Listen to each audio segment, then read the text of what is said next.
Hello my YouTube family, कैसे हैं आप सब लोग। Welcome my YouTube channel voice of Nilofar. तो चलिए आज की कहानी शुरू करते हैं।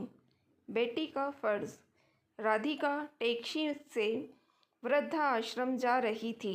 टैक्सी तो अपनी रफ्तार से आगे बढ़ ही रही थी, पर राधिका का दिल और दिमाग भी उसी रफ्तार से पीछे अतीत की गलियों में विचरण कर रहा था। उसके पैदा होने के 2 बरस बाद ही उसकी माँ की मृत्यु हो गई। दादी ने ही उसे पाला पोसा, पर दादी की मृत्यु के बाद मजबूरन उसके बाबूजी को दूसरी शादी करनी पड़ी। शादी बेहद ही निर्धन परिवार की लड़की से हुई। राधिका उसे माँ कहती, पर उसकी माँ को राधिका पहले दिन से ही फूटी आँख ना सुहाई। वह उसे अपने पास भी फटकने न देती, उससे रूखा व्यवहार करती। नन्ही राधिका उससे सहमी सहमी रहती। 3 साल के अंदर ही उसकी माँ 2 बेटों की माँ बन गई।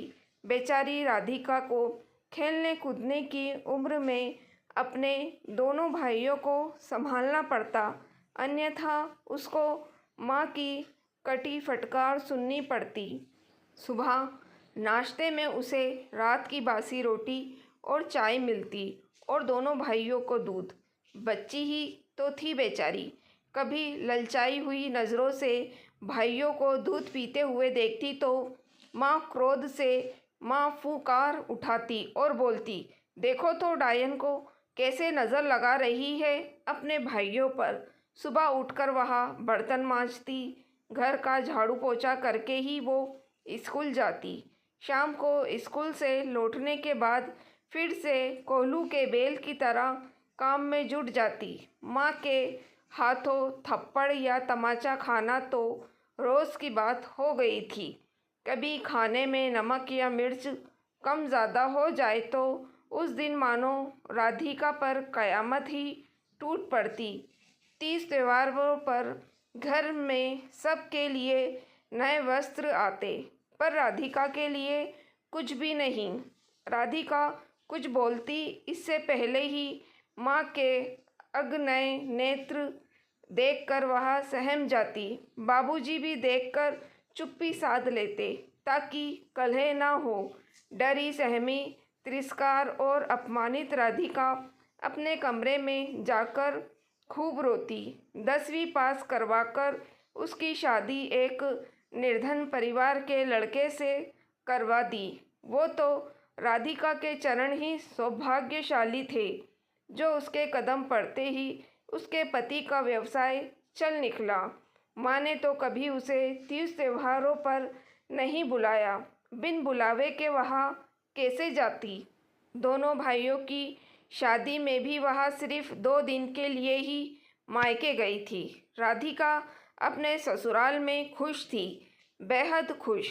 पति के प्रोत्साहन से उसने अपनी अधूरी पढ़ाई पूरी की। एक विद्यालय में उसे अध्यापिका की नौकरी भी मिल गई। उधर मायके में बाबूजी की मृत्यु हो गई।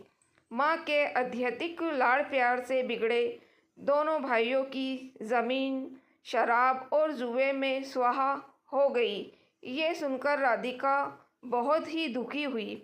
भले ही सौतेले थे, पर थे तो उसके भाई। तभी अचानक उड़ते उड़ते उसके कानों में खबर पड़ी कि माँ वृद्धा आश्रम में हैं। भागी भागी आई अपने मायके में। राधिका वहाँ पर उसने इस सूचना को सही पाया और आज वह वृद्धा आश्रम जाने के लिए निकल पड़ी। ड्राइवर ने गाड़ी को ब्रेक लगाया और बोला, मैडम आ गया वृद्धा आश्रम। वह अपने अतीत की गलियों से बाहर निकली। वृद्धा आश्रम में प्रवेश करते ही उसकी नज़र एक बूढ़ी कृशकाय महिला पर पड़ी। राधिका तो पल भर के लिए पहचान ही नहीं पाई, कहाँ वह दमंग व्यक्तित्व की माँ और कहाँ ये रूप। उसने हौले से कहा, माँ। माँ ने सिर उठाकर उसे देखा, देखते ही पहचान गई और उसे और आत्मग्लीन से अपना सिर नीचे झुका लिया। उठो माँ, घर चलो। ये राधिका के शब्द थे। घर? कैसा घर? तुम्हारे भाइयों ने तो मुझे घर से निकाल कर यहाँ छोड़ दिया है। बिलक बिलक कर रोने लगी माँ। अच्छा माँ, ये बताओ कि वृद्धा आश्रम में कौन रहते हैं? राधिका ने प्रश्न पूछा माँ से। माँ ने रुंधे स्वर में जवाब दिया, वे बूढ़े लोग जिनके बच्चे उन्हें अपने साथ नहीं रखना चाहते। मैं आपकी कौन हूँ? राधिका ने फिर प्रश्न किया। बेटी, माँ ने अस्फुट स्वर में कहा। तुम्हें बच्चों में बेटों ने तो घर से निकाल दिया, अब मैं बेटी तुमको लेने आई हूँ।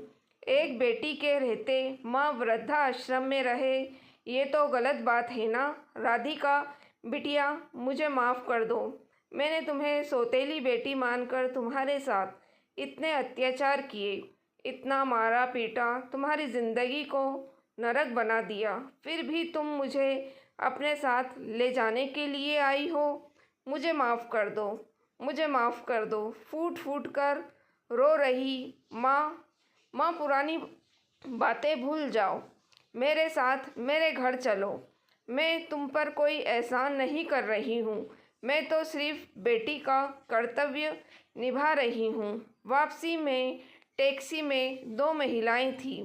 एक राधिका थी जिसके चेहरे पर कोई गिला शिकवा नहीं था, थी तो असीम शांति, क्योंकि उसने अतीत के किए हुए सौतेली माँ के अत्याचारों को नज़रअंदाज कर बेटी का फ़र्ज़ जो निभाया था।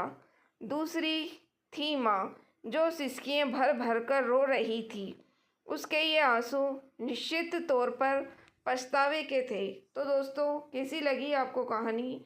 लाइक और कमेंट करके ज़रूर बताइएगा। मेरी वीडियो को शेयर करना ना भूलिएगा।